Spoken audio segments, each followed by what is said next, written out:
ఏమండోయ్ వచ్చేసానండి బాబు, రాలేదనుకుంటున్నారా ఏంటి? వచ్చేసానండి నేను.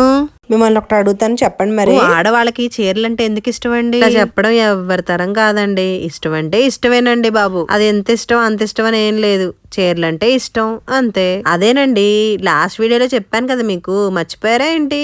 ఇది మీషోలో కొనుక్కున్నానని చెప్పాను కదా. జాకెట్ కుట్టించుకున్నాక ఎలా ఉంటదో ఫైనల్ లుక్ చెప్పేస్తానన్నాను కదా. సో దాన్ని చూపించడానికి వచ్చేసానండి. అదేనండి చికెన్ కారీ వర్క్ వచ్చిందని చెప్పాను కదా. చికెన్ కారీ వర్క్ అంటే ఏం లేదండి, 4 అద్దాల చుట్టూరు దారంతో కుడతారనమాట. దాన్నే చికెన్ కారీ వర్క్ అంటారు. చూసారా, అద్దాల చుట్టూరు ఒక డిజైన్ లాగా పెట్టారు. అదేం చేశానంటే నేను మెడవైపు పెట్టించేసాను అనమాట. చేతులకైతే పొరలు పొరలుగా ఉంది చూసారా, పొరలు పొరలుగా వచ్చేసి బుట్టలా ఉంది చూడండి, అలా పెట్టించేసాను అనమాట.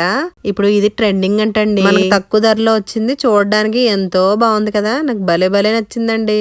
చూసేయండి, ఒక లుక్ వేసేయండి నా చీరని ఎలా ఉందో. నేను ఏంటంటే ఇలాంటి మోడల్ ఇదే ఫస్ట్ టైం అండి. వెనకాల తాళ్ళు కూడా ఇచ్చేసారు, తాళ్ళు కూడా కట్టేసుకున్నాను అనమాట. చీర అయితే తేలిగ్గా కట్టేసుకోవచ్చండి. ఈ రంగు కూడా భలే నప్పిందండోయ్, ఇంకా రంగుగా కనిపిస్తున్నానండి నేను ఈ చీర వల్ల. చూసారా, ఈ జాకెట్ వేసుకున్నాక ఇంకెంత బాగుందో. చివర్లో నా చెవురింగులు చూసేయండి ఎంత బాగున్నాయో. ఇది కూడా మీషోలోనే తీసుకున్నాను అనమాట. మీకు నచ్చితే కమెంట్ అని పెట్టండి, లింక్ షేర్ చేస్తాను. సరేనా? మరి అసలు ఈ చీర ఎందుకు కట్టుకున్నాను తెలుసా మీకు? నెక్స్ట్ వీడియోలో పోస్ట్ చేస్తాను, తప్పకుండా చూడండి. అలాగే కొంతమంది చూస్తున్నారు కానీ సబ్స్క్రైబ్ చేసుకోవట్లేదండి, సబ్స్క్రైబ్ చేసుకోండి మరి.